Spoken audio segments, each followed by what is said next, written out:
I'm Trek with 2Ks.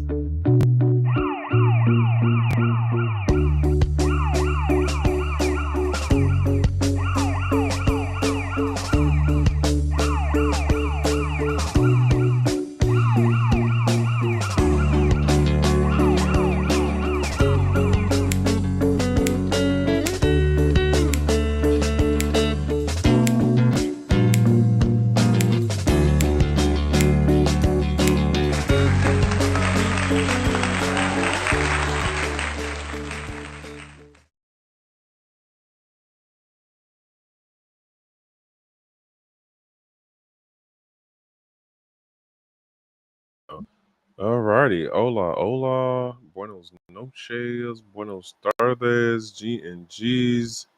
My name is Shrek with 2Ks, and this is Shrek with 2Ks Live, brought to you here on Gentlemen of Crypto Network.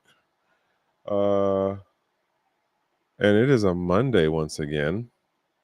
And so, yeah, I'm over here just like, the Monday worked out. I can't complain about it. Well, I mean, I didn't do my healthy stuff today per se, but it worked out as a day, right? I got some stuff done on the house. Hurt. I'll probably get into that later on about the whole DC stuff going on. But yeah, today wasn't a bad day. The weather is so like, all right, I'm gonna say at least for here in Maryland, in the DMV area, the weather is so much better right now in that we are not at the the hot ass sweaty annoying days like it was in July, right? So that's a good thing, at least in my book. And so yeah, a couple of things. I really did try to do the 8 o'clock today, but I was kind of distracted and digging down on trying to find some information on something for one of the stories, and the search results didn't pan out how I initially thought they would have.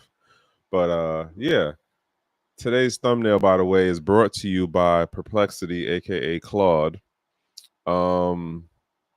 Of the 3 different ones I tried to do something with today, Gemini, the Grok one was garbage though. The Grok one was definitely, as far as the 3 that I used, which was Claude, Gemini, and oh god, and Grok. I tried asking DeepSeek, but DeepSeek wasn't working the way I needed it to. So yeah, today's thumbnail is brought to you by Claude AI, aka the AIs. Right. I got a couple of things that caught my attention. X amount of it is what what's her name was talking about. Why can I remember her name? Caitlin Long. She said a couple of things that kind of caught my attention. So I'm gonna bring those things up today. What was the other one? Somebody got arrested. One of the ETH folks got arrested in Turkey relatively recently. Yeah,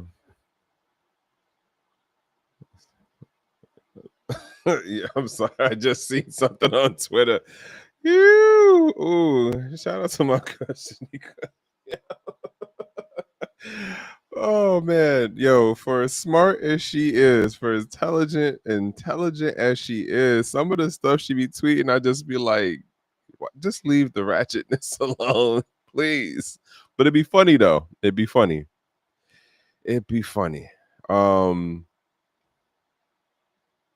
That's hilarious. Yeah. So, how bad things are really? Wait, what happened? For some reason, my husband. Wow, that's wild. Also, another person account that I follow, Rick Dudley.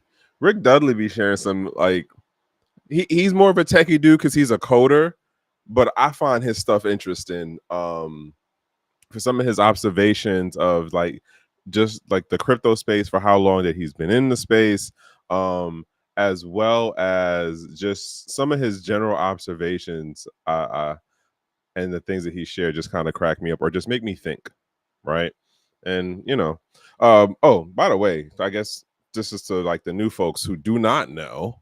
My name is Trek with 2Ks. I have my own channel, but because I've spent so much time over here on the Gentleman of Crypto Network, I don't actually broadcast on my side, which I probably should start working on doing,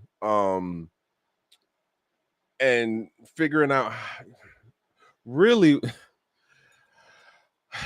I just need to start adding the content over there, and I guess stick with the live stuff over here, because I have literally years worth of stuff from interviews and people that I met in the early days to some of the conferences and other things that I have been around in this space.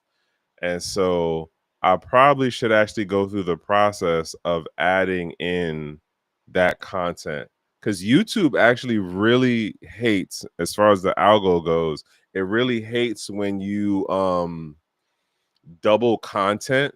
So if when I look at the numbers on my actual channels thing, my numbers are horrible for interaction and even for how the live thing works. But when I look at it on this side, they're always much higher and up. And granted, more of the which I know that it's also pushing it more on this side, because the scammer bots are more in the comments within like a 72-hour window over here versus my actual channel. There's no scammer bots in the comments like that. And again, it's the same comment. So what does that tell you? YouTube doesn't like doubling content. Anywho, like I said, I got some things that caught my attention today, and like I think they were all within like the last 24 hours that kind of caught my attention, and just what scratches my brain makes me want to be like, I'm digging how the space is moving, or like, man, not again. That's where I'm going with it today. Let me make this one more adjustment. And hey, what up, man? BTC Shango. Let's be nipping. There we go. I'm in there. Yeah, I see you, bro. So let me do one more thing before I actually turn this side over. And again, I will say to folks, check me on the Twitter side. I feel like I pay more attention now to Twitter than I do any of the other things. Like it took me forever to even log into my what was it? My LinkedIn account. I started dabbling back over on LinkedIn, and I'm doing like my little micro thoughts on my takeaways from like these Monday live streams. What was it, last week? I called Grok racist last week in my LinkedIn little blurb joint, and just making the point of like some AI algorithms are better than others, and to the point of how Grok did a better, not Grok, Claude did a better job of making making a image from an original picture that was more closely representative of what my actual skin tone and color was in comparison to Grok, which, yeah, you see the one on here now, but I promise you, if you go back and look at what I did for last week, and I didn't show the actual picture on here, but if you do go check out the LinkedIn, you go, yes, sir, yes, sir. But if you look at the LinkedIn thing that I did, I show you the picture of what Grok says I look like versus what Claude said I look like off of the original picture. Okay, so yeah, going forward, Claude is going to be the go-to for when I feel like generating thumbnails and stuff like that. But yeah, so what was the other thing that I was looking to do just now? I got distracted in my own rambles. All right, you know what? I'm not even gonna jump into that. So let's jump into this first story. Do, do, do, do. Do, do, do, do. Come on, maximize so I can do this.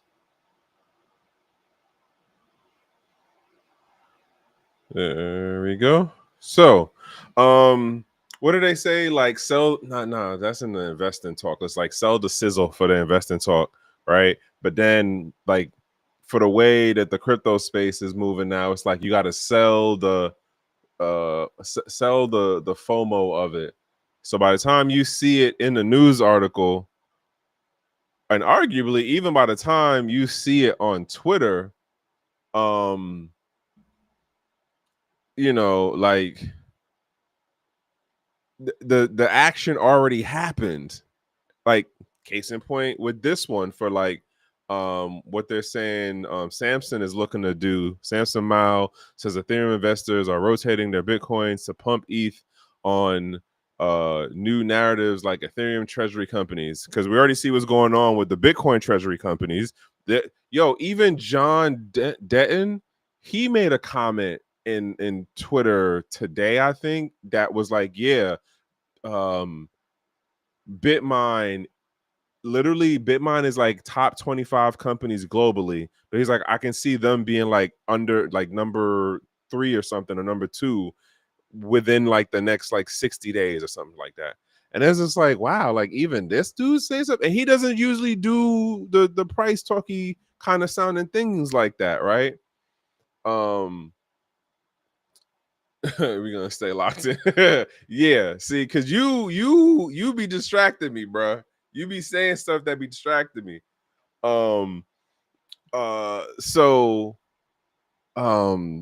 yeah, so my point is that like this guy's saying this, but note to the this is what's already being done after the fact. So like if you're on the regular average Joe side and you don't either have like the technical prowess to be able to look into the chains and like see what's going on and how things are moving, you're not paying attention to it enough to understand what the folks who are dealing with OTC availability or access are doing. Like, and then you got the day trader folks, and they moving. Um, they day traders are day traders. Like, and again, remember the crypto market is open 24 hours a day. So like, while you sleeping at 11 at night, they over there. If you over here in the American market, they over there in the Asian market doing what they do. But you know, you got to catch your Z's. Unless you really know how to write a script or a good smart contract that does some stuff for you. And if you on a platform, the platform see what's going on, right? As the what is it? The centralized exchange, even the decentralized exchanges, and especially the ones that market as a decentralized exchange versus actually being a decentralized exchange, right? You got those. They're looking at what you're doing as the end user. And I should say this in context of the, I'm not telling you don't do what you do. I don't know what your pockets look like. I'm just some guy on the internet who does a faceless channel now. Like, do what you do to get your bag. Just remember that if you're in American jurisdiction, you know, you gotta make sure you cross your T's and dot your I's. And when I say American jurisdiction, that means if you hold an American citizenship, that's what that means. It don't mean if you in the country. It don't mean if you're in the territory. It means if you hold the citizenship, cross your T's and dot your I's, and like do your best to stay out of trouble and off the radar. Oh, you know what? I don't even know. It relates, but it doesn't relate. And I'm a probably swing this in at some point later on in one of the other posts. But the point to this thing here, as far as Cointelegraph telling you about what Ma was talking about after the fact of, all right, well, I probably like at this point for what he's doing, he probably is having the conversations with the mini whales and the big whales who was like, yeah, I'm gonna do it this way. I'm gonna move, my Bitcoin this way while it's doing this, pump this up. Once that move makes, flip it back. But you're getting told this after the fact. Does it really help you? Does it really help you? Because at this point, arguably, bet. All right, I told y'all before, right? It's this dude that I've been paying attention to out of, what is that, Seattle or Washington, named the Uneducated Economist. And one of the things that he talks about when it comes to the Federal Reserve is how their process of how they influence the market in terms of like, hey, are we going to increase the rate or are we going to decrease the rate, is they use words. And he makes the point of how by them doing the press releases that they do with Powell, where he says the things that he says, and everybody's like, oh my God, the market's going to do this, and oh my God, the market's going to do that, and oh, the Federal Reserve is going to raise, or they're going to lower, or we need to price it in to make sure that we're insulated for how the price, the interest rate part is going to move.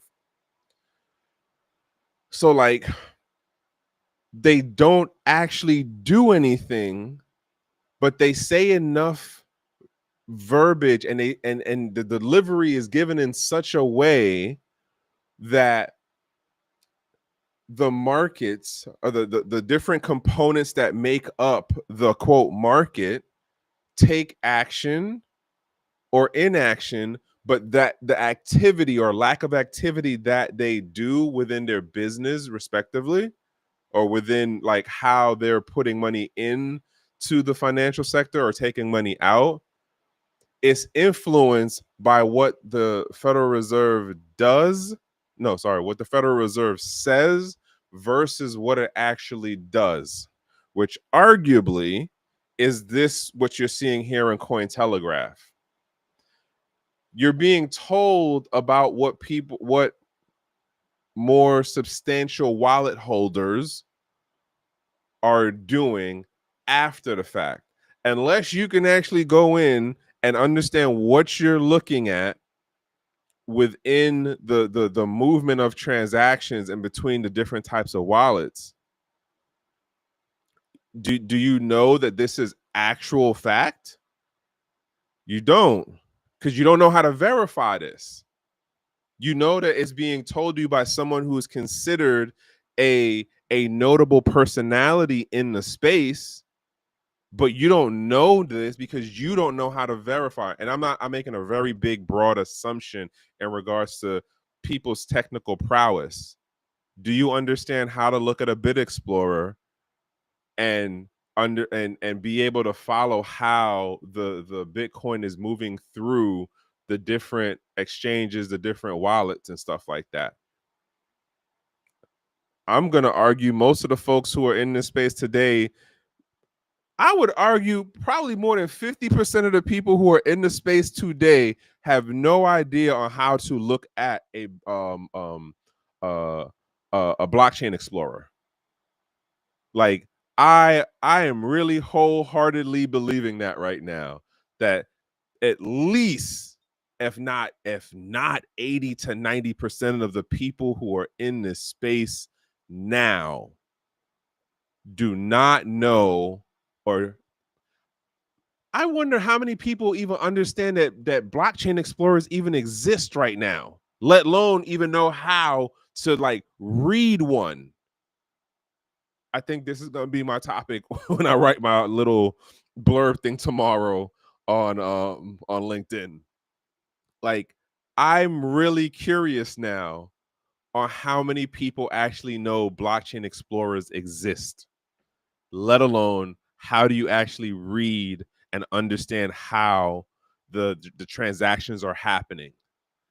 Well, not how they're happening, but like how the crypto is moving through the wallets, moving through different ledgers technically, but we're not going to get into the semantics of it. But nonetheless, like, yeah, I think that's my takeaway for today's episode.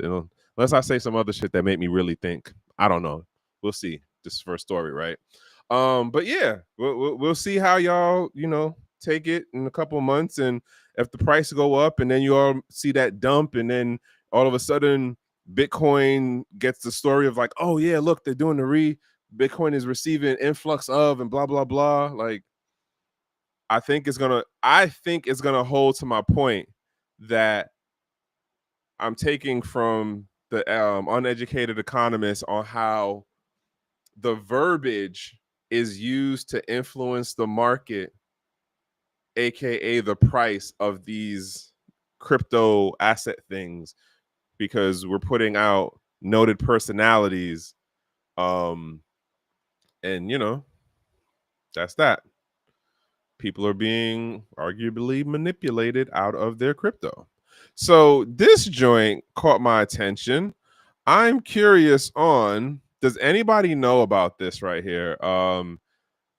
Bitcoin investor, the crypto lark, tells how the BitKey wallet is different to traditional hard wallets by ditching risky seed phrase entirely. Now, I am like, well, that's interesting, because I remember when that was like the bigger thing of self-agency, was the whole thing about holding your own seed phrase. And then we got into the thing of like, oh, it's too technical. Oh, it's too hard. Oh, what happens if you forget it? Like, we went into all these things of how it needs to be applified, right? We need to make it simple. We need to make it easier. We need to like take away, like, not take away, not I would argue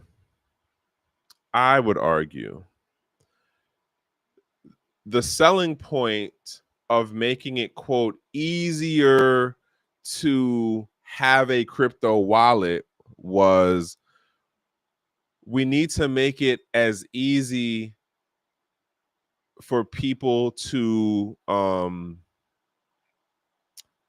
have it operate like traditional cash, or a traditional credit card or debit card. So like, have it operate in the lowering of the barrier of use. Get it as close as we could to a credit card, a debit card, a tap and go, because having to do a seed phrase every time was too complicated, right? And the idea that a seed phrase doesn't inhibit your self agency and how you use, control, and store that crypto asset. If anything, the seed phrase inhibited how you were able to, it inhibited your convenience factor. That's what seed phrases did. We didn't argue it that way, but that's what we were saying, in terms of like, oh, well, we need to figure out an easier way for people to be able to use it, because we're looking to lower the barrier of use. Seed phrases rise the barrier of use, meaning you making it harder for people because they can't remember their seed phrases. So the flip side of that is security. We don't want to talk about security anymore, because the thing that I think is being so pushed away, and even on the traditional fiat side, I think the thing that is being so pushed away as a talking point within the crypto space now is security. The focus is on lowering the barrier of use. I need to be able to tap it. I need to be able to just like boop, push it in the little scanner thing, or like tap it on the point of sale, just scan it with the QR code, have my NFC connection happen, and be gone.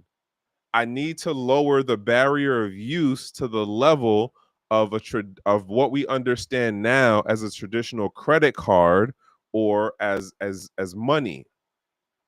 I hand you the money. If it's not the exact amount, you give me back change, and then I go about my business.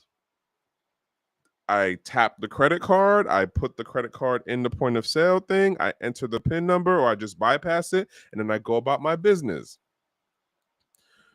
Crypto, a little bit more complicated. There's that extra step, that thing of security. But the security was based on you having self-agency, not on you putting your security off on the vendor, the company that operates or owns the point of sale device. I keep telling y'all, like, I be looking at the space now, and it's just like, I really am week three, starting to question, would it have been better for me to come in this space in the COVID era of crypto versus when I got in? Because the stuff that I see now, it's just like, you look at it and you're just like, wow, man, like, this is what the adoption looks like.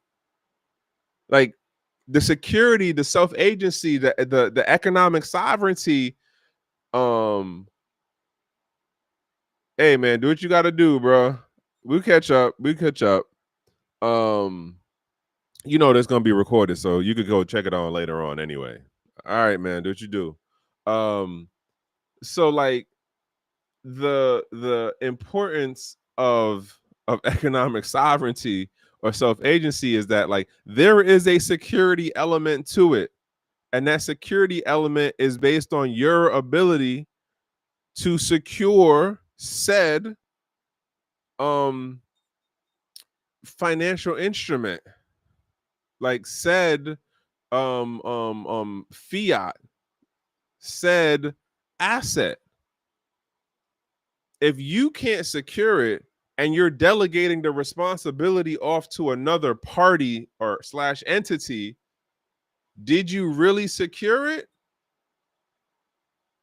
Because look at the situation now, right? You got credit cards. You got to worry about the scanner scams. You got the tap and go technology now. You got to worry about the dudes, not the dudes, but like the people who are techie enough to do the war driving, or to have like the flipper zeros and like the other devices like that can do NFC scans within a certain radius or within inside a whole room. Like, the idea that the security stuff doesn't matter anymore, or we found a way that, like, how do I say this? It's flipped, that it's an easier security thing, but it's like, is that really the right security solution? But then again, I also think that most people don't actually care about economic sovereignty right now, or, you know, financial agency. In my mind, I don't think most people, and I'm not even talking like just a crypto space, I'm just talking in general. You will have people all day talk about generational wealth building, and, you know, I'm trying to get the bag, but like, when you actually try to bring up, like, well, so how does your self-agency, like, where does your self-agency, your security, your ability to like hold it, protect it, fit into like what you're telling me you're doing, or like how you're doing it, especially within this modern context, because the way things are going right now, it's a lot of governmental influence in things that are basically like, listen, we're going to try to find every way to dig into what your pockets look like. And if you try to use certain programs, case in point, Social Security, we going to know, oh, you had that crypto wallet? Bet you don't get this money. Like the article came out, I think it was like Tuesday or Wednesday of last week.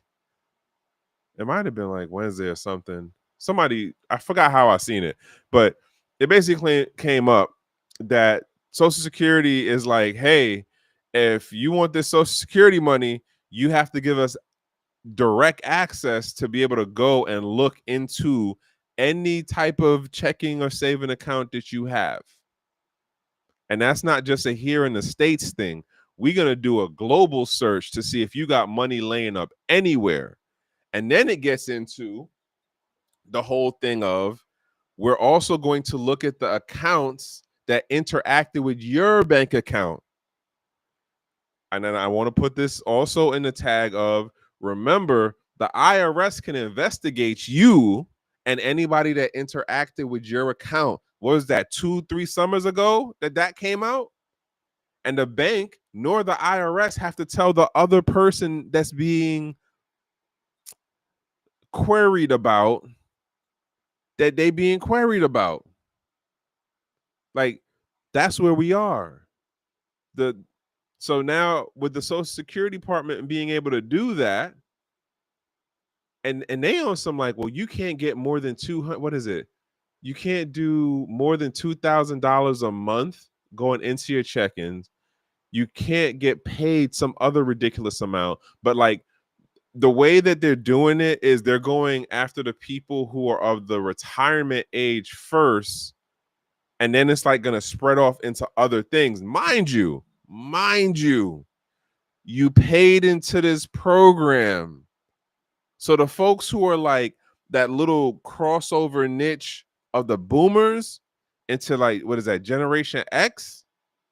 Generation X and afterwards is 100% gonna be a part of that whole new setup for what do they call it? It's given a specific name for how they'll like do like a continuous investigation thing. It's like when you have your security clearance, like the new thing now is like it's a continuous thing. What is that? Oh, I ain't even worried about that one.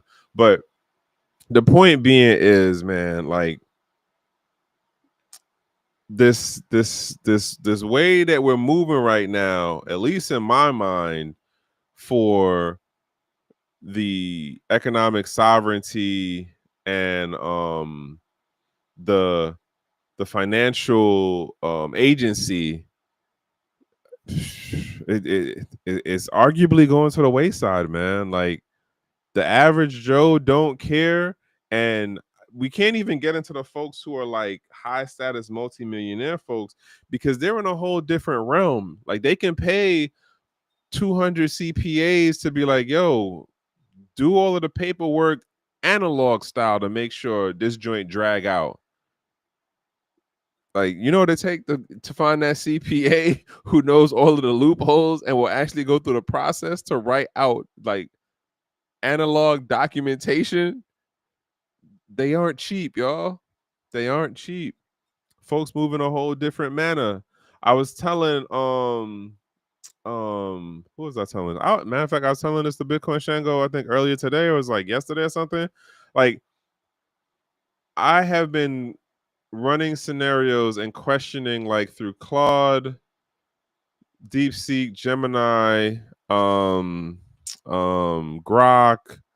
and I forget the other one right now. Like, the whole like, all right, so if the market crashes, like, and let's say it's this percentage of the market based on like this kind of stock holding, asset holding thing, like, where, like, trying to strategize it out. Like, what do they call it? Still box it.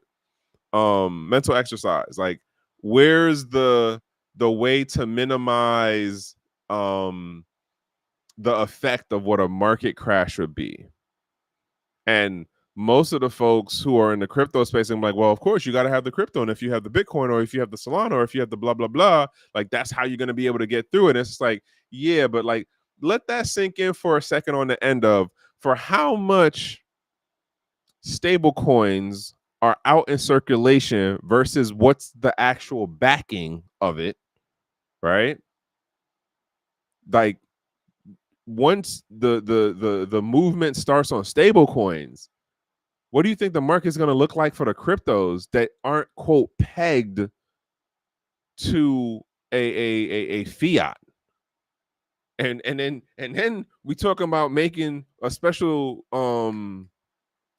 tether stablecoin joint that's specifically for the American market for treasuries. Like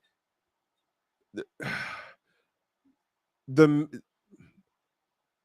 bottom line is, unless I'm like really just asking these questions wrong in my prompt scenarios for what I'm coming up with, aside from the fact that I can't even think of every scenario to try to ask, right? The training data is all based on prior years of stuff. And it's a cutoff point, you know, in the more like, well, it doesn't go up to like 2025 June, right? But the training data is all based on things prior to like when we had crypto and prior to us doing quantitative easing. So the takeaway that I have with trying to get some kind of game plan together is the AI side of stuff, as far as asking a question and trying to steal man box stuff. Like, I honestly do think, at least for how I'm seeing the responses, the answers are definitely throttled. And it definitely seems like they're all pulling from the same type of data sets or training data. Some of the answers might seem a little bit more unique than others, but it's nothing really insightful, and it's nothing that really gives you a leg up. Because at the end of the day, like if you're dealing in any of the traditional asset stuff, you still have to deal with those markets and how those timelines and cycles work, right? Versus like the 24-hour crypto shit. Like it's just it's something interesting to note. And I am more and more curious to see how this is going to play out by the end of this administration.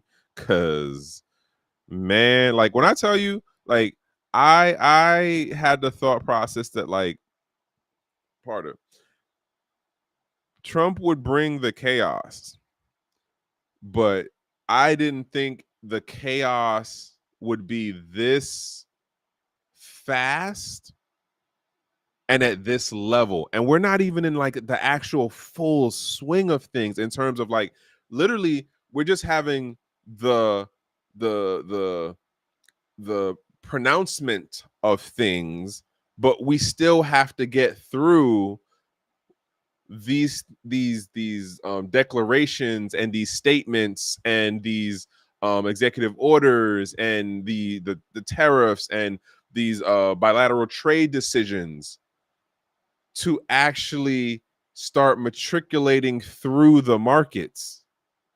Like there's some data here and there, but we're talking like where some of the stuff is only like a month old, 60 days old.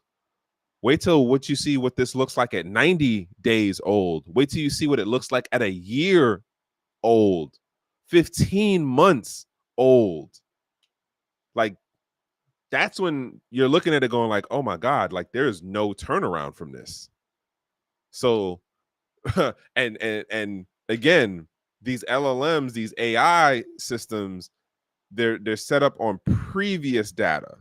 The old stuff was about to happen in this administration is going to be all new stuff, and they're gonna be writing textbooks about this for a hot minute and be like, yeah, so this is where America done fucked up. like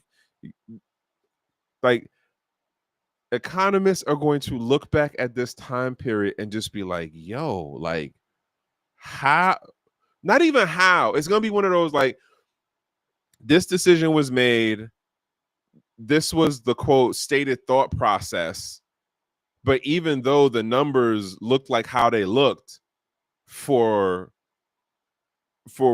not for whatever reason, but for stated reasons, in protecting the quote legacy, and protecting the national security stance, and protecting the hey, what's going on, bar none? Listen, what is not the topics? What is not the topic? Because I definitely have been like on my little high horse right now, pedestal. One of the things I was talking about is this dude here, the crypto lark, talking about a new Bitcoin wallet that has no seed phrase. I was curious if anybody was actually messing with this. I was also talking about the whole thing with like how we have moved from security in regards to economic sovereignty and financial self agency, especially within the crypto space, where security was a very big part of it then. And so I also make the statement that I think, which was another part earlier based on something about Samson Mao, that I think most of the people today that are in the crypto space do not know that blockchain explorers exist. So I'm going to say up to 95% of the people that are in the space today don't know that they exist. And then maybe 75% of the people don't know how to read a blockchain explorer and understanding like how this digital value is moving through ledgers, aka wallets. But that's just me though. That's just me.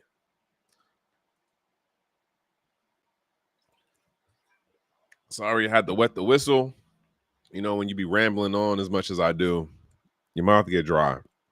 So seeing this one by Bitcoin historian, he I'm gonna have to add him on my he's not in my follow thing. Add this one on soon enough. So basically, fun fact is that El Salvador is now doing crypto education, in particular for Bitcoin, to students all 7 years and older.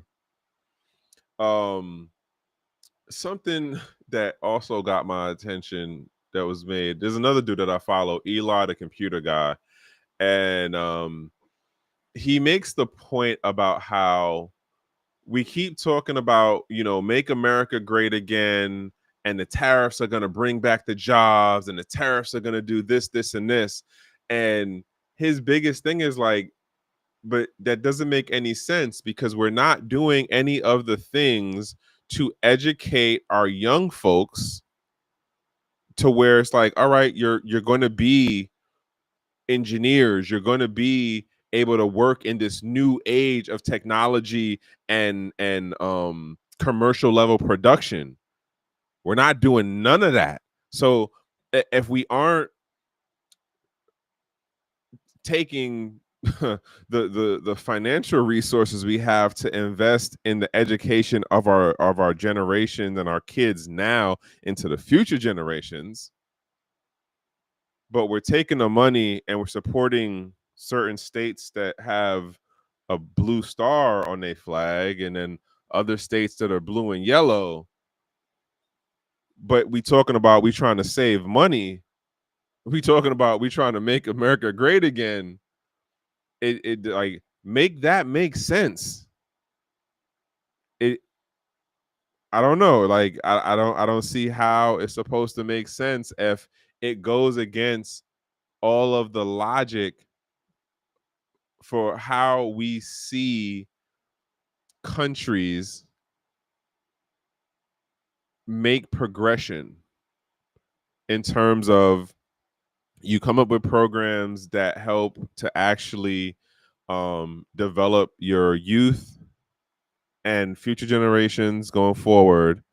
And then like you also do other things to encourage the business sectors to be more collaborative, competitive slash collaborative, and as well as taking part in the like, all right, like we're gonna look to get more STEM. Like to this day, to this day, I don't think we're in the top 5 countries anymore as far as like how many STEM graduates we put out in comparison to an India, in comparison to a China, in comparison to actually Japan. I'm curious about. I don't know. That would be another question on like what's the breakdown per country on STEM degrees.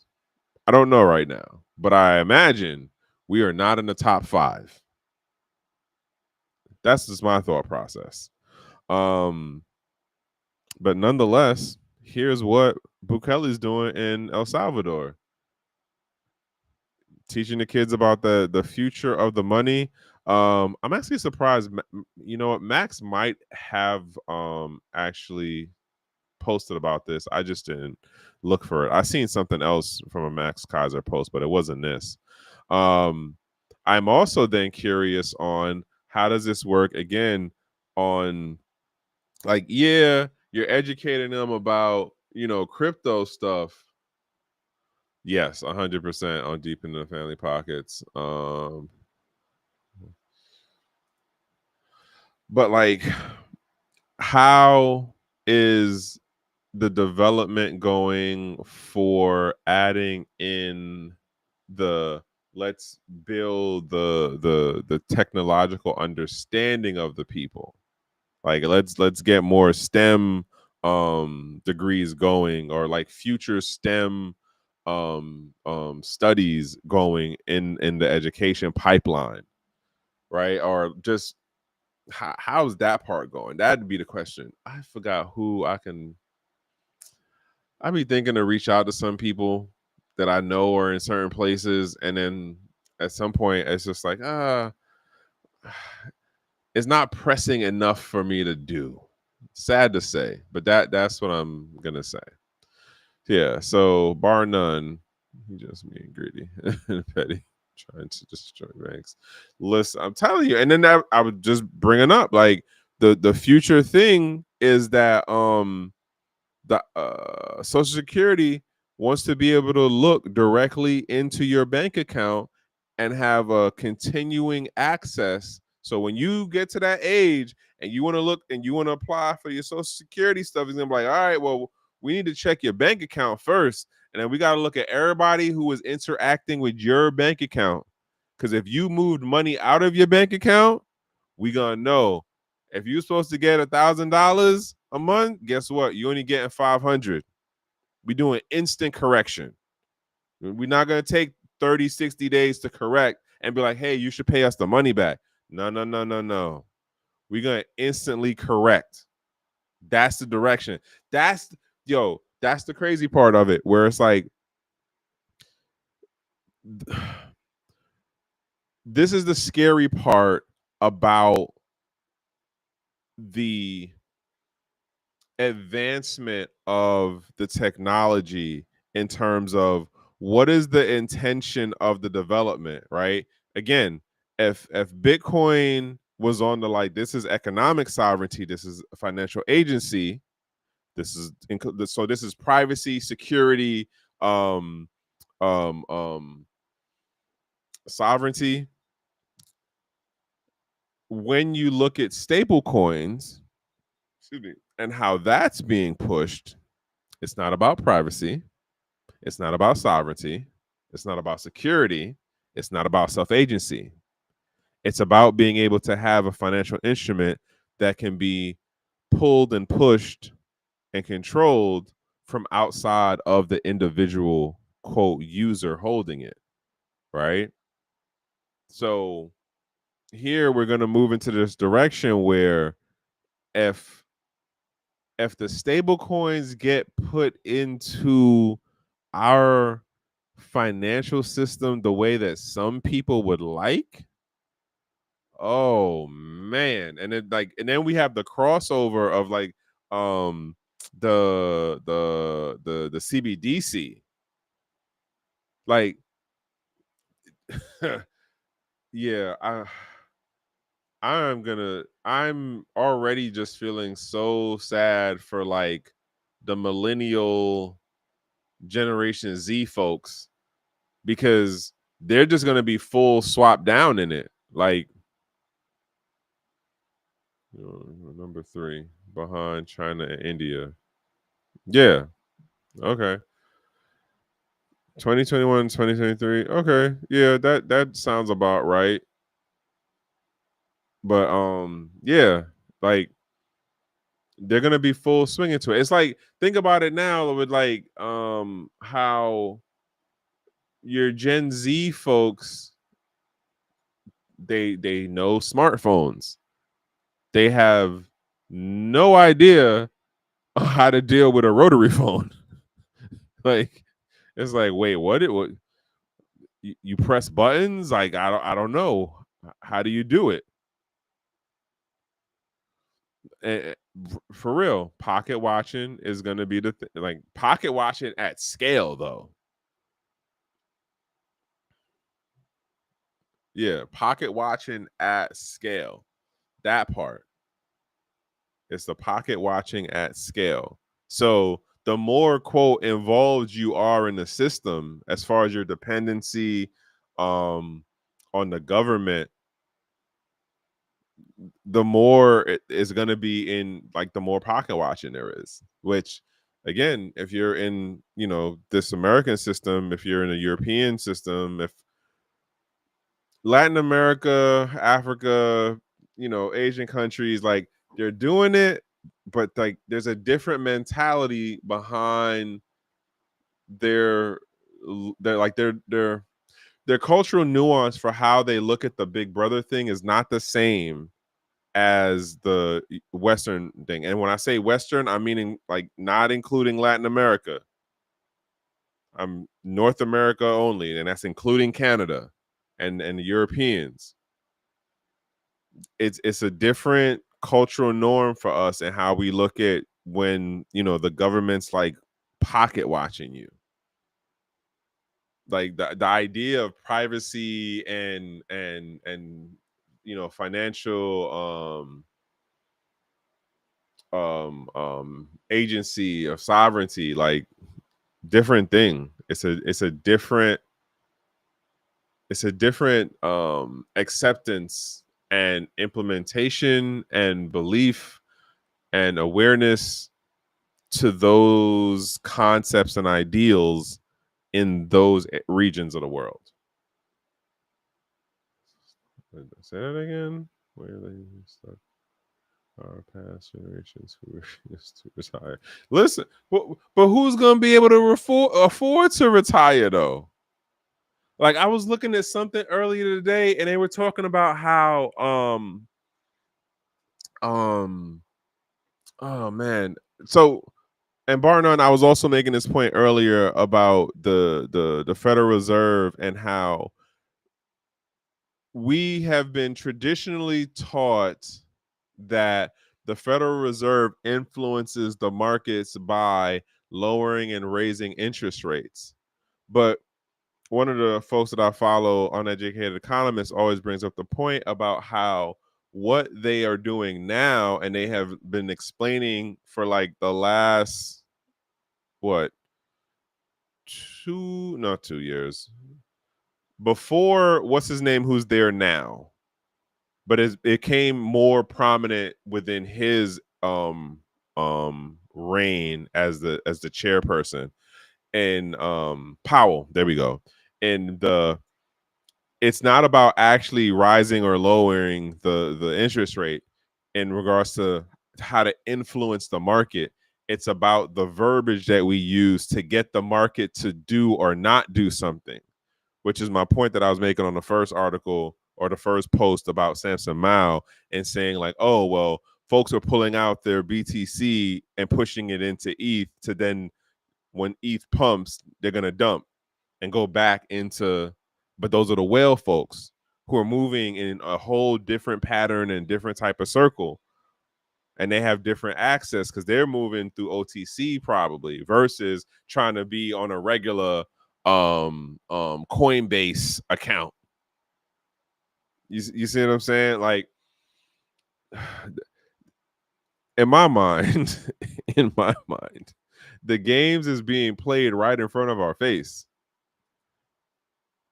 And yeah, you're gonna have people who they can't afford to retire.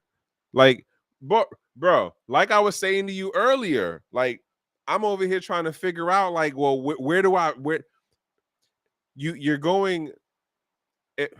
How am I saying this?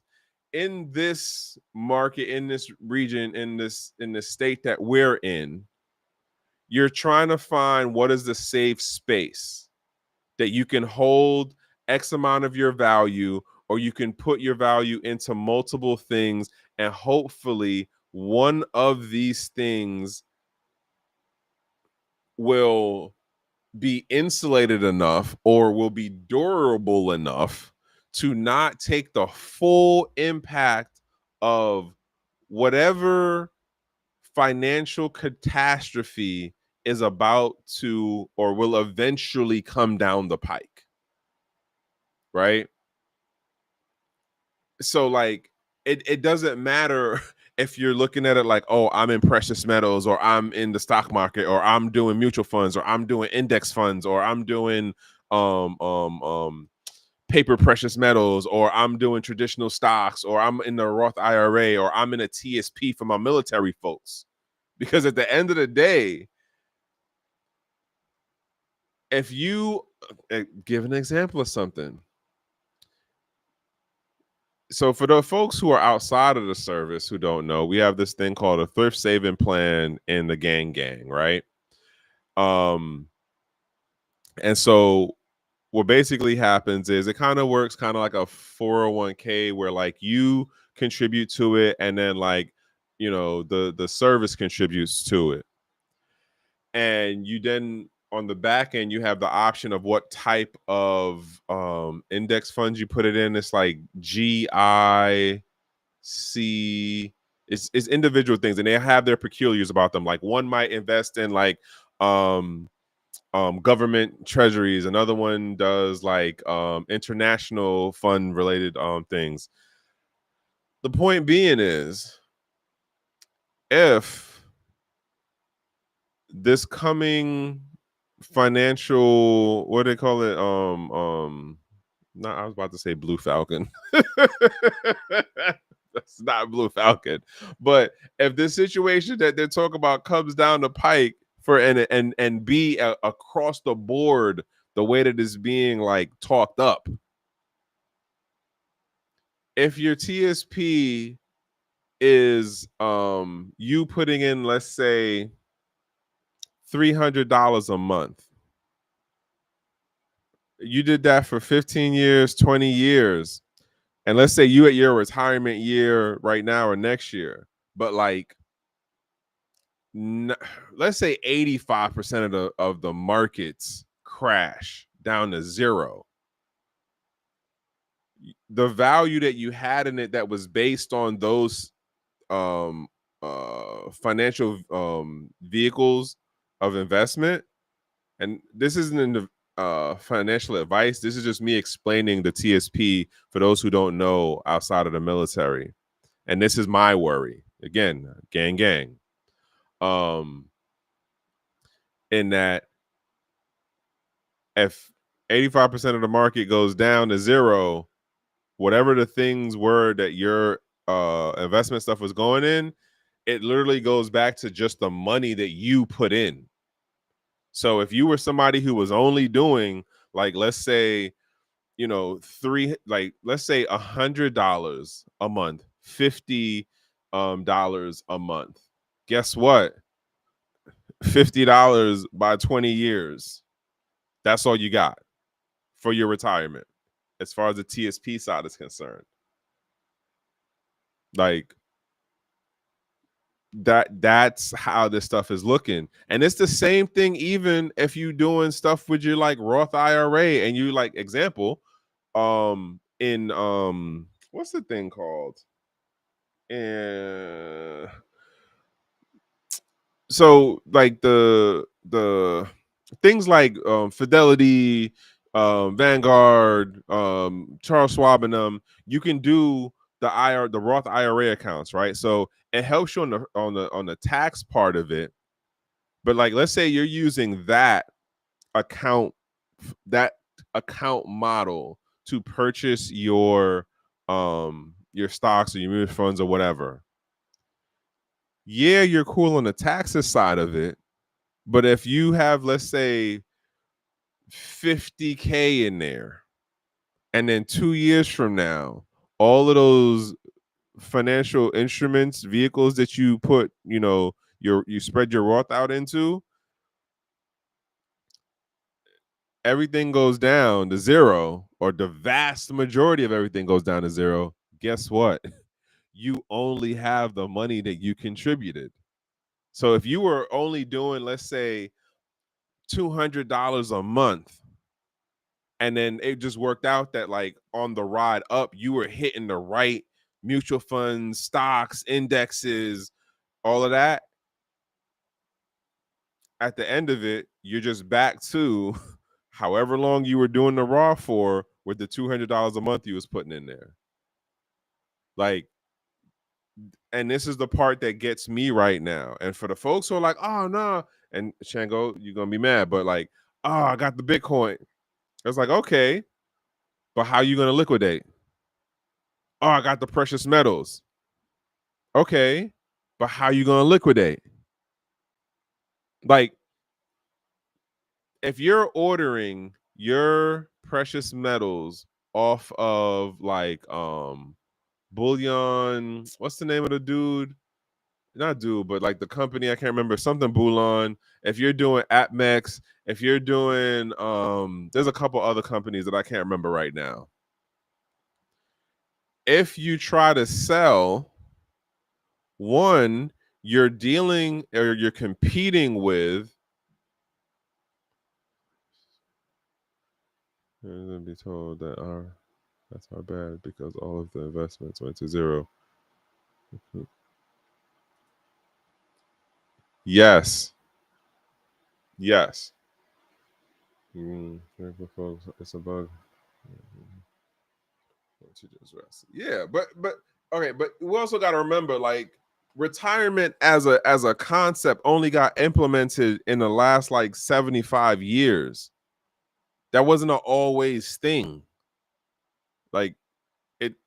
Anywho, the point being is, on the precious metal side of it, you're going to be competing with the whales who will either have their stuff stored someplace already, so they'll have a faster move to be able to exit their position of the physical asset. And let's say you are somebody who is doing AppMex. Now you got to send your stuff back into AppMex, which is going to cost you how much to send. You sending gold or whatever precious metals through the mail. So you're going to have to insure that to make sure it get there. But you have to wait for them to get the delivery. Meanwhile, the person who has their network of like, they have connected with X amount of the pawn shops, X amount of the dealers at the swap market joints, the swap meet joints. Like, how am I saying this? I'm not saying this as financial advice as far as like what you should do, because I don't know you. I don't know what your pockets are. I don't know what your energy and efforts and your intentions are. Hell, I'm still trying to like get a better handling on mines, because now it's like, oh, I got the option to be able to actually do a little bit more.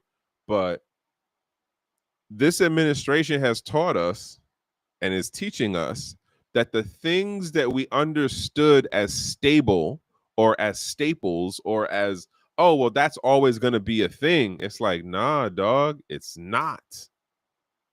Like, we always thought the education would be here, education department. We always thought that like there would never be an issue within DOD having departments or agencies getting downsized or just outright like disbanded.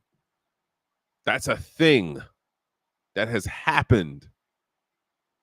We're looking now at like the initially Trump was saying something stupid like, oh, we're gonna tariff precious metals coming into the US.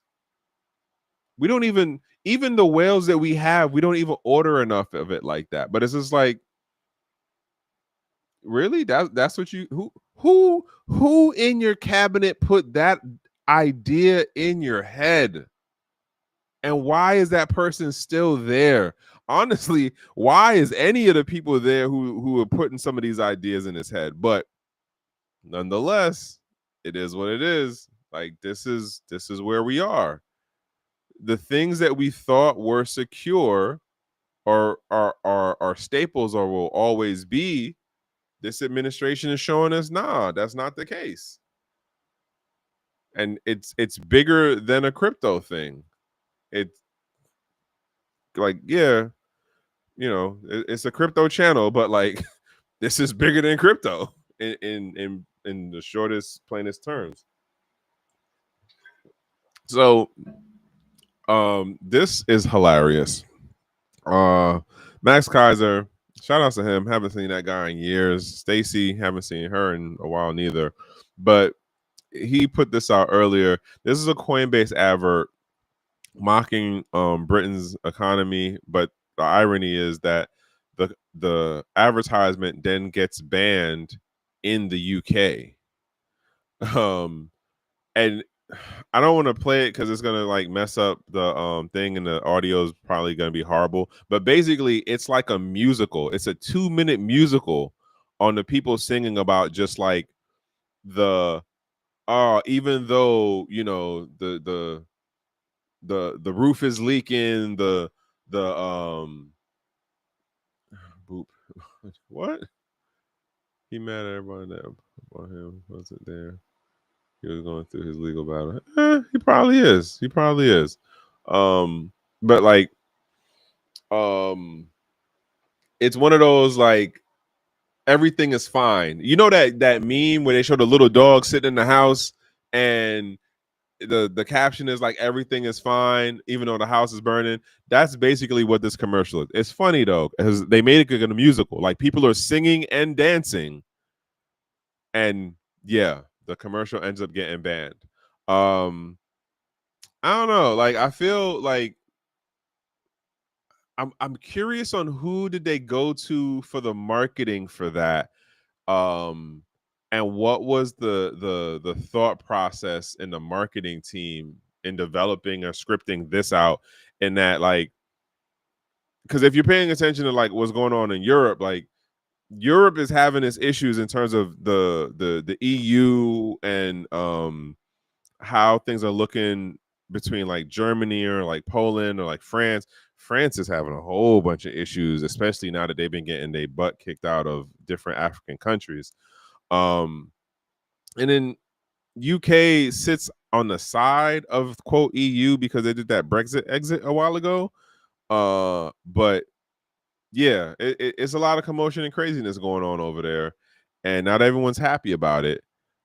But at the same time, the government doesn't want you over here making commercials to show like the sentiment of the people. You know what I'm saying? Like we can't have you like giving satire in this economic state, and heaven knows how many people actually feel this way. But again, for the things that I pay attention to, it kind of sounds like a lot of people would really be sympathetic to this commercial, which who knows how that then plays out within the voting realms of the parliament and all of the stuff that they have for their system. But yeah, if you get the chance, look this up. It's a funny commercial. It's not ha funny, but it's interesting. No, like I said, like I wonder whose idea was it to make a 2-minute commercial, a 2-minute musical, full on musical singing, dancing, full on.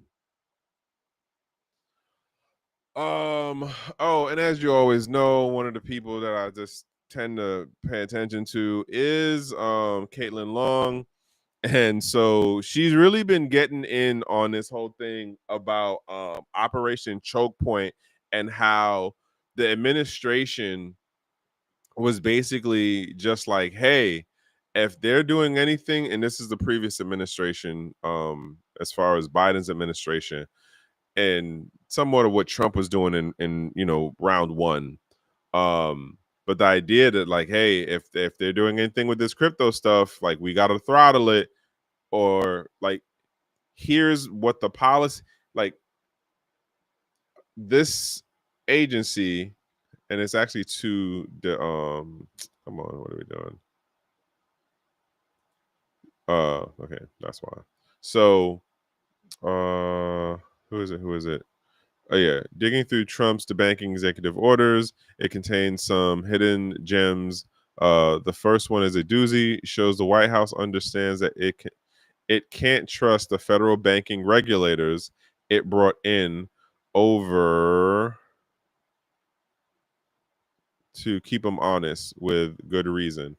So, like I said, she's really been poking in on this thing about how the regulators basically we're telling the banks if it's crypto related you can't do anything with it. And I think probably what's going to end up coming out is like where the regulators sitting after they leave the position. That's the question. It's like what they was doing in New York in the early part of how like you were the regulator to be the crypto tech czar, and then all of a sudden like you make regulations that really make it hard to get into the New York market, and then all of a sudden you start a company that you charge people saying that, hey, I can help you get through the regulatory process. $250K to start back in, what is that, 2018, 2017 or something? Heaven knows what the price is now. But that's how it is back then. That's where we are. That whole swapping thing of like you can jump in and out of the private market and the government sector side. All right, before let me see something. Back and forth. Yeah, read that part. So banks admit to debanking, though they fault the regulators. As much as Biden officials pressured social media companies to censor dissenters during the pandemic, bank examiners have pressed banks to cut off certain groups, businesses, or individuals. This is something that was from the Wall Street Journal. I don't know what the exact article itself was. Opinion: Trump is right on debanking. Oh, okay. So it was an opinion piece. But I wanted to jump into this one. Yeah, I know I definitely ran in on some of my other stuff before, but this one kind of got me. And I'm also going to say, Royal Farms, what happened to you? And I say that because let me make sure. Will it do it? It won't. Okay, so hold on. There are 794 sheets across what is it? What was it? Across 7 states, right? So that's like Ohio, Virginia, West Virginia, Pennsylvania, North Carolina, Maryland, and Michigan. There are over 1,000 Wawa convenience stores, gas stations, over, what was that, 7 states? 12 states. And then because we're in the DMV area, there are, what's the number? 280 Royal Farms, ROFO, for those who are local enough to know. Wait, what did you say? Just a week ago, Trump was on CNN about the banks discriminating against him. Ha! Just look, this, like I said, man, he be saying stuff where you just like, what? Like, I don't know, man. But yeah, so I bring this up on the end of Wawa has more storefronts than Sheetz, but yet Sheetz, let me zoom this in for y'all. Sheetz is doing this every day between 3 and 7 p.m. Get 50% off your purchases when you pay with crypto. Now, honestly, I don't know which crypto they're accepting. And, you know, Flexa, I don't know about Flexa, but I was just surprised because World Farms with only, 280 stores already has Bitcoin ATMs in it. And those have been there for a minute. I don't remember seeing Bitcoin ATMs in Wawa. Matter of fact, is that a Sheetz? I think that's a Sheetz on 40. But yeah, and I think I've seen Bitcoin ATM in Sheetz. Um, this one kind of surprised me. I don't know who was the biz dev the person who was like, "Yo, we should do blah blah blah," and I don't know who came to who in this deal, but it's interesting. It's interesting. I'm surprised. Well, you know what? They might have went to Wawa, and then Wawa turned them down and was like, "Nah, we don't want to do that," or like, "Nah, we don't trust it enough," or like, "Nah, um, we don't see the traffic like that." Because at the end of the day, all this is a we're gonna take the crypto in the front door and then cross it over in the fiat on the back end, which then goes, where does the crypto go? It goes to Flexa, and I don't know what Flexa is. I didn't dig into the post like that, but I'm just curious. Has anybody experienced this? Has anybody seen this going on out here in the sheets? Okay. I mean, you know what? I'm not even going to jump into it because again, y'all know me in the price talking to staying away from certain things. I might say certain things, but I'm not trying to tell people what to do with their earnings from their labor or their other investments and things like that. Because I'm not a financial advisor, I'm not a CPA, I'm not a lawyer. I'm just some random guy on the internet who does a faceless channel now. But if you go back to the old enough videos, you can see my face. The point being is, what I also think is interesting about the move with Sheetz is this is getting to the more everyday folk.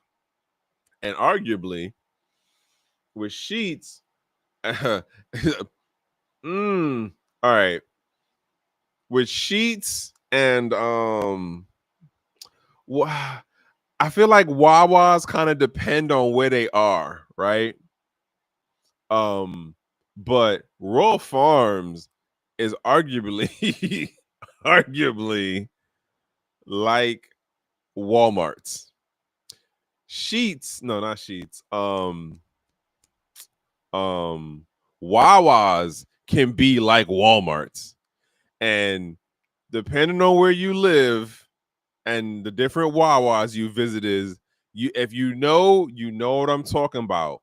Wawas, like I literally have seen people do certain business transactions outside of Wawas, okay? And there's the Wawa's down in Miami, out in what's the place? Clearwater. And I remember like, and I was going down there because of family stuff, but it just blew my mind that for what the area was, which is a predominantly older community, in Clearwater, retirement kind of community area, some of the folks that I seen roll into that Wawa down there, man, and then just some of the shenanigans I've seen at that Wawa, let alone the one up here up on 40 out there by APG, like again, but I've also seen like the more quote nicer ones, right? But Wawas can be like Walmarts. But again, Sheetz, I'm surprised that this happened before it happened with Wawa.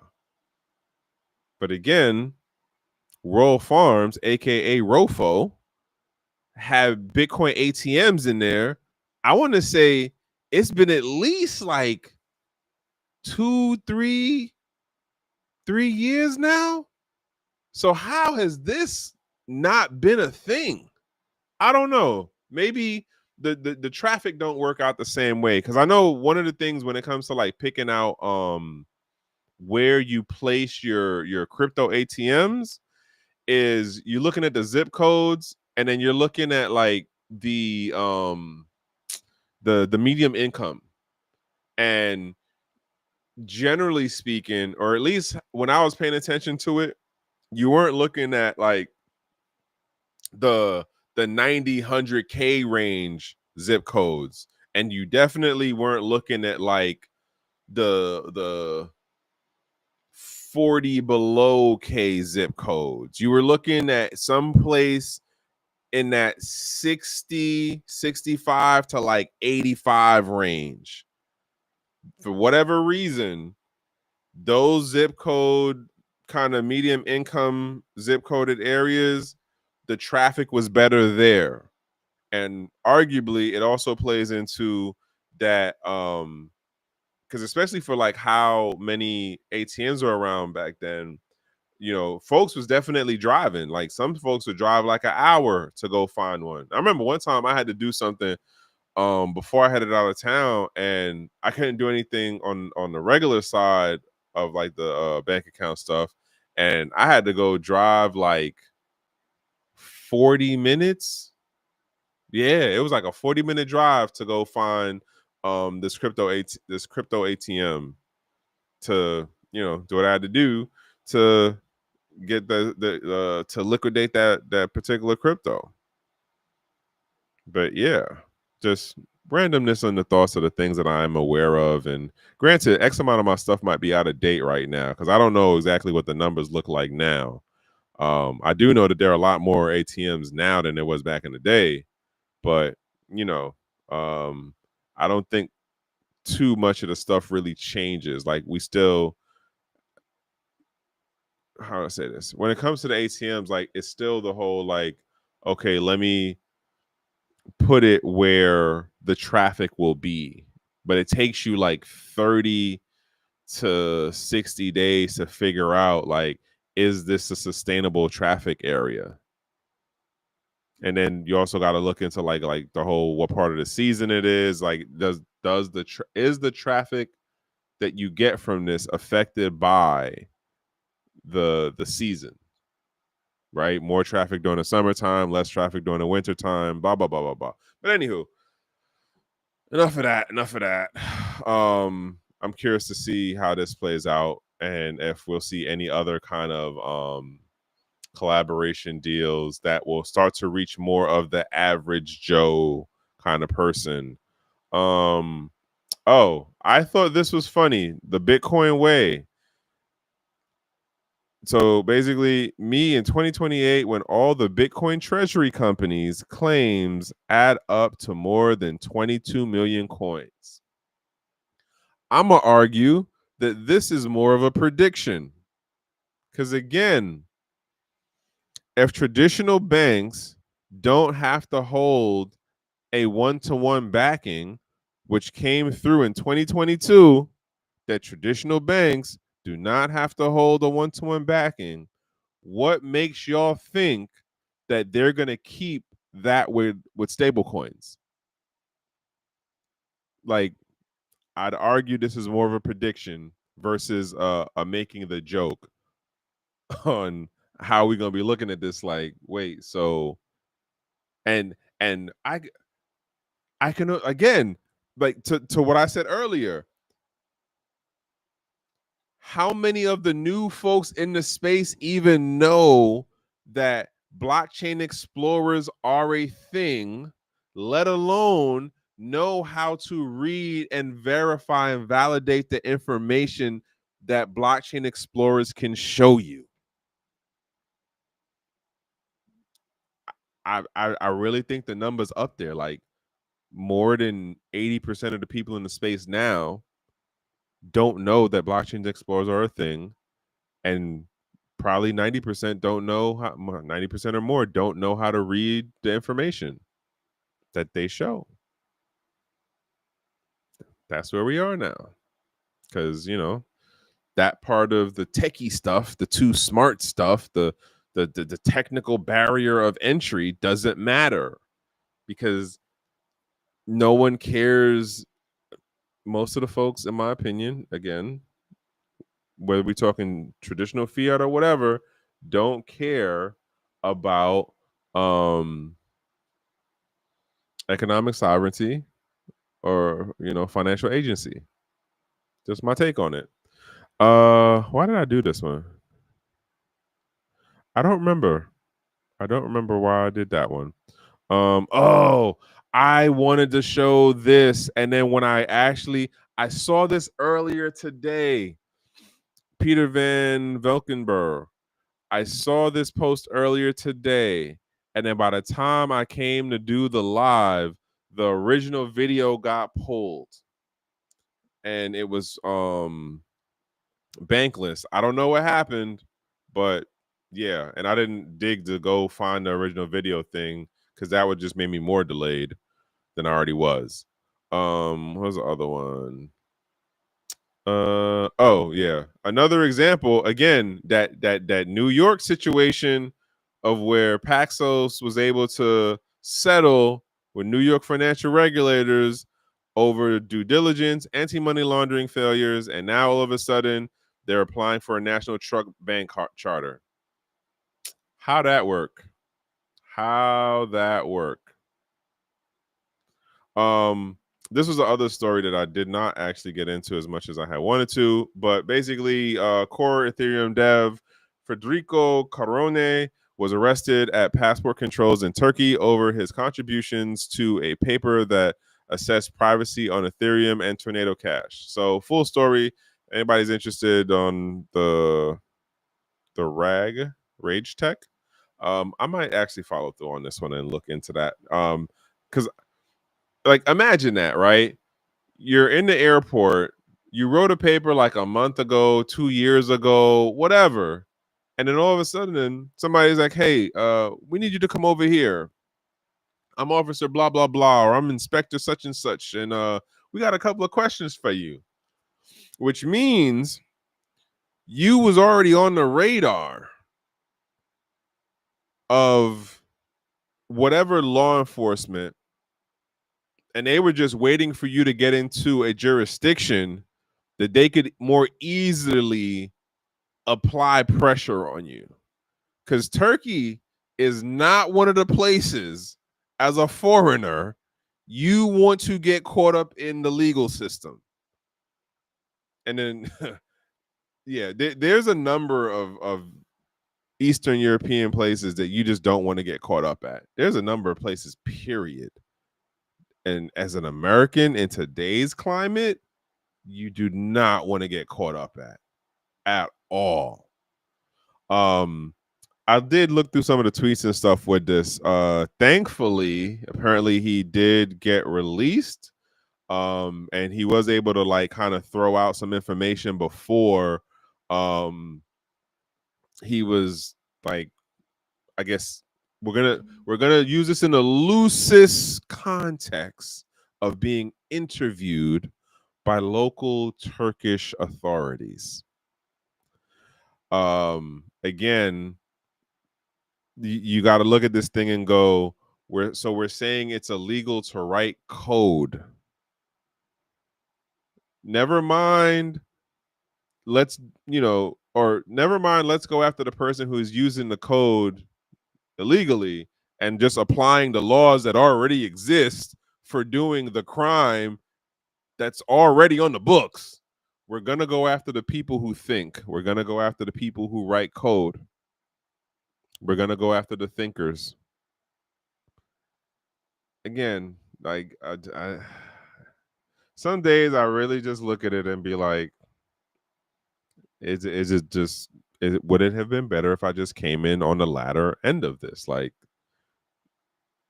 I don't know, man, because I just get too frustrated with how this thing is going.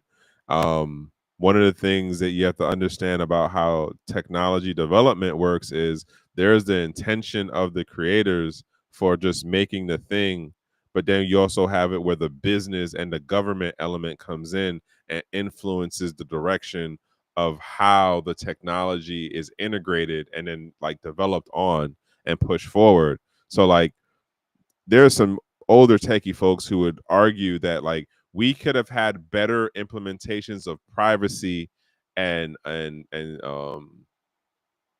don't want to say cyber, but like data sovereignty.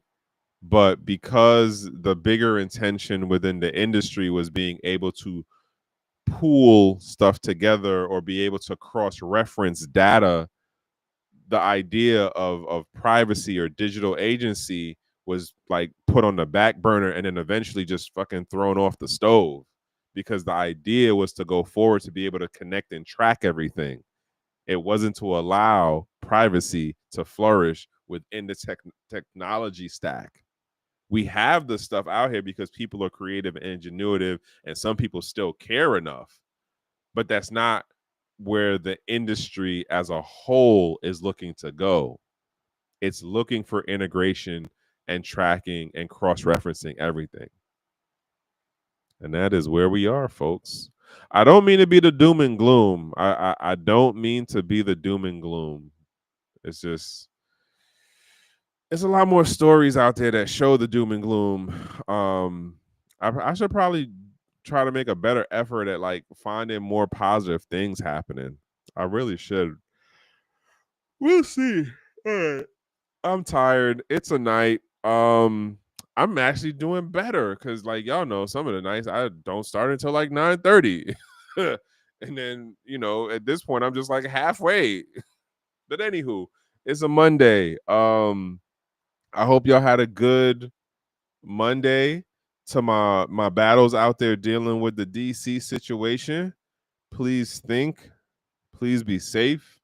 If you know somebody who is in the DC situation on the gang time, tell them be safe. Tell them to please think. You know, I'm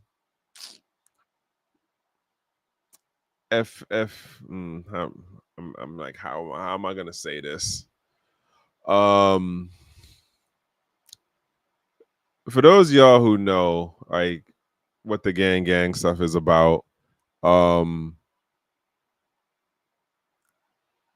it's definitely days when I'm appreciative of the uniform, and it's some days where I'm just like, what is going on? Um, and with the way things are playing out right now, Lord. I don't even know why I say it like that because I'm not even a religious person. But nonetheless, take the time in general. Appreciate your people around you, the ones who matter to you.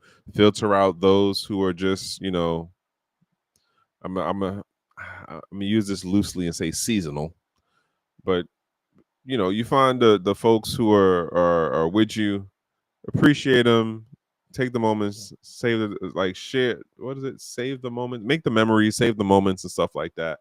And I know I've been like kind of harping on that for like the last couple of weeks, but I shit you not, man. Like, and being this whole PSG thing and then just other stuff going on with like folks that are in my circle, I just got to look at it and be like, hey, man, like if you have the time to make memories and like connect with people and like build rapport or like foster the relationships that you might not have had, you know, time to like see somebody in like 3-4 months, like people be up and gone before you know it, right? Like kids is 12 and 15 and 20 and graduating college or going off to the service, and before you know it. And I know I've been harping on this for the last couple of weeks. It's just a matter of, I see a lot of things going on with those that I care about in my circle. And I can only imagine what's going on for those out there who hear my voice in your circles. Because life is lifing and is not slowing up at all. At all. And then when you add into it the inflation and the job market and, you know, other things, like, yeah. But anywho, folks, my name is Trek with 2Ks. This is Trek with 2Ks Live, aka Trek Talk, brought to you here on the Gentleman of Crypto network, aka YouTube channel. Call to action is, I also have my own channel called Trek with 2Ks Live. If you could give me a thumbs up on that side, greatly appreciated. Cautionary tale is for the comments that you will see pop up over the next, what is that, let's say 24 or 48 to 72 hours. I'm not promoting no crypto talk stuff on here, price talk wise, in any of the comments. That's not me. So do your due diligence. I'm not telling you how to move with your stuff because I don't know you, but yeah, cautionary tale. It's scammers in these comments. I appreciate y'all scammers though, because I know something is going on with the algos that like my numbers is getting up there. I'm just saying I can't support y'all per se scamming the audience. That's not a good look on that side of it. But I appreciate y'all for paying attention to me though. I do. Other than that, as I say, from one human to the next, the best thing that I can wish y'all is to be in a safe place, in a safe space, and in good company. And I will check y'all next Monday, and I hope y'all have a productive over busy week. All right. So let me get out of here. Let me get out of here. All right, folks. One.